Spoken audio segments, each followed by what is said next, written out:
Hello दोस्तों, कैसे हैं आप। तो दोस्तों आज के लेक्चर में हम बात करने वाले हैं static static service static service drive के बारे में। ठीक है, स्टैटिक सर्विस ड्राइव के बारे में। तो दोस्तों जो हमने पिछले लेक्चर में बात किया था, पिछले लेक्चर में हमने बात किया था दोस्तों स्टैटिक क्रेमर ड्राइव के बारे में। तो दोस्तों मैं बता दूं, static service drive static cramer drive से बिल्कुल मिलता जुलता है। इसमें बस एक अंतर होता है दोस्तों स्टैटिक क्रेमर से, कि स्टैटिक क्रेमर में दोस्तों आपका जो पावर का फ्लो है वो होता है रोटर से आपके सप्लाई की तरफ। ठीक है, लेकिन स्टैटिक सर्विस ड्राइव में जो आपका पावर का फ्लो है वो रोटर से सप्लाई की तरफ तो होता ही है, यानी इसके अंदर ही दोस्तों आपका क्रेमर ड्राइव इनबिल्ट है ही। साथ ही ये एक और लग्जरी प्रोवाइड करता है कि इसमें पावर फ्लो हमारा हो सकता है आपके पावर सप्लाई से रोटर साइड में भी। तो ये दोस्तों ये बाई डायरेक्शनल, ये क्या करता है, by directional power flow, by directional power flow को अलाउ करता है। ठीक है दोस्तों, जब ये बताया कि स्टैटिक सर्विस ड्राइव बिल्कुल स्टैटिक क्रेमर से मिलता जुलता है, तो दोस्तों इसका जो सर्किट डायग्राम भी है बिल्कुल ही स्टैटिक क्रेमर से मिलता जुलता है। बस उसमें एक ही डिफरेंस होता है, और देखते हैं क्या डिफरेंस होता है। तो सबसे पहले स्टैटिक सर्विस ड्राइव का डायग्राम ड्रॉ करते हैं। तो बिल्कुल उसी की तरह दोस्तों स्टैटिक क्रेमर की तरह ये रही आपकी तीन फेज की सप्लाई। ठीक है, ये हमने तीन फेज की सप्लाई ड्रॉ कर दी दोस्तों। उसके बाद ये आपकी मोटर हो गई। ठीक है, ये मोटर बना दिया। और दोस्तों अगेन अगेन ये किसके लिए होगा दोस्तों, ये उंड मोटर के लिए होगा, उंडेड मोटर के लिए होगा। क्योंकि दोस्तों जानते हैं कि अगर मैं इसमें बात कर रहा हूँ रोटर के अंदर सप्लाई फिट करने की या रोटर से सप्लाई बाहर लेने की, पावर सप्लाई बाहर लेने की, तो उस दोनों ही केस में दोस्तों हमें रोटर से आपकी कनेक्शन अवेलेबल होने चाहिए बाहर।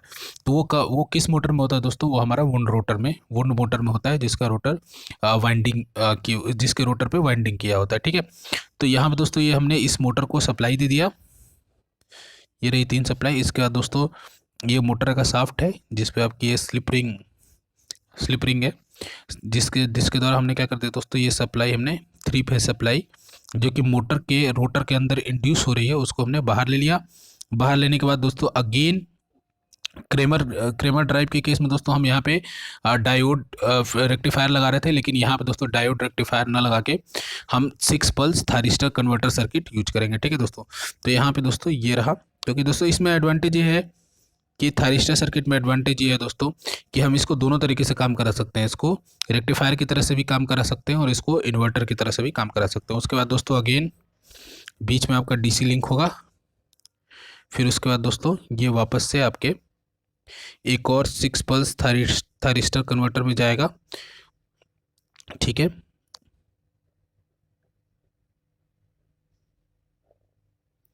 जहाँ से आपके ये 3 फेज सप्लाई दोस्तों ये अगेन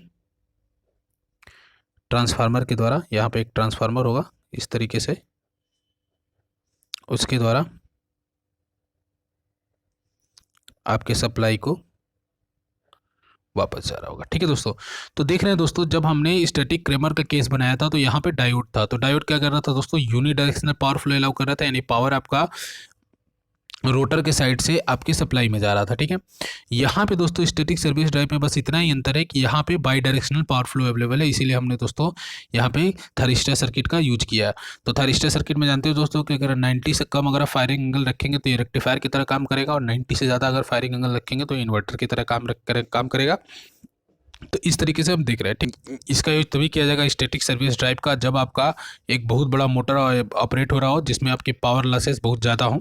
ठीक है, इससे हम दोस्तों दो तरीके का मोड ऑफ ऑपरेशन मिल सकता है हमें। एक मोड ऑफ ऑपरेशन होगा आपका सब सिंक्रोनस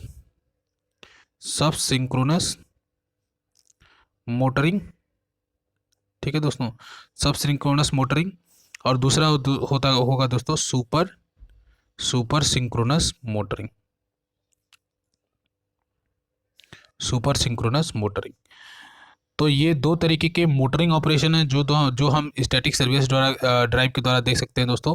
तो दोस्तों जब हमने क्रेमर पढ़ा था तो क्रेमर में हम सब सिंक्रोनस मोटरिंग ही कर रहे थे, यानी दोस्तों हम रोटर से पावर को वापस अपने सप्लाई में फिट कर रहे थे। तो इसके द्वारा दोस्तों जो हम स्पीड कंट्रोल कर पा रहे थे वो केवल और केवल सिंक्रोनस स्पीड के अंदर ही कर पा रहे थे, यानी हमने जब पावर फिट किया तो depending upon the power flow motor का जो ऑपरेटिंग पॉइंट है वो नीचे की तरफ शिफ्ट हो रहा था। तो दोस्तों इस सब सिंक्रोनस मोटरिंग के केस में जैसे क्रेमर ड्राइव में हो रहा था, पावर रोटर से आपके सप्लाई में वापस जा रहा था, जिसकी वजह से आपकी जो स्पीड कंट्रोल पॉसिबल थी वो आपके सिंक्रोनस स्पीड से कम, या मैं दूसरे शब्दों में बोलूँ दोस्तों कि आपकी स्पीड हमेशा सिंक्रोनस स्पीड से कम होगी।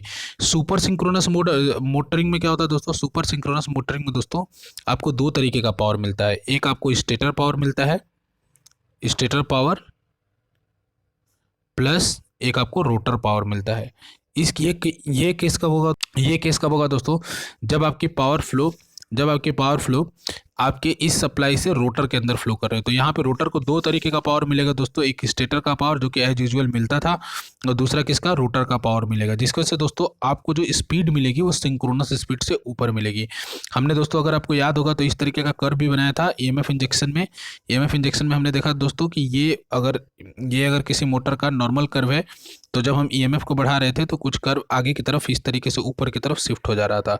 ठीक है दोस्तों, तो ये एनएस था। तो ये देख रहे थे दोस्तों कि ये इस केस में आपको जो ऑपरेशन मिल रहा था वो सिंक्रोनस स्पीड से ज़्यादा मिल रहा था। यहाँ पे देख रहे हो दोस्तों, सिंक्रोनस स्पीड से ज़्यादा स्पीड भी हम इस तरीके का ऑपरेशन करके गेन कर सकते थे। जैसे भी देख रहे हैं दोस्तों, अब दो तरीके का स्टेटर पावर और रोटर पावर दोनों मिलके किसी मैकेनिकल लोड को ड्राइव कर रहे होंगे। ठीक है दोस्तों, तो इसके डिटेल हमने देख लिए थे दोस्तों। रोटर, तो ये तो रहा दोस्तों हमारा स्टैटिक सर्विस ड्राइव, जिसके द्वारा हम दोस्तों आपके मोटर के अंदर और मोटर के बाहर पावर का फ्लो कर सकते थे। ठीक है दोस्तों।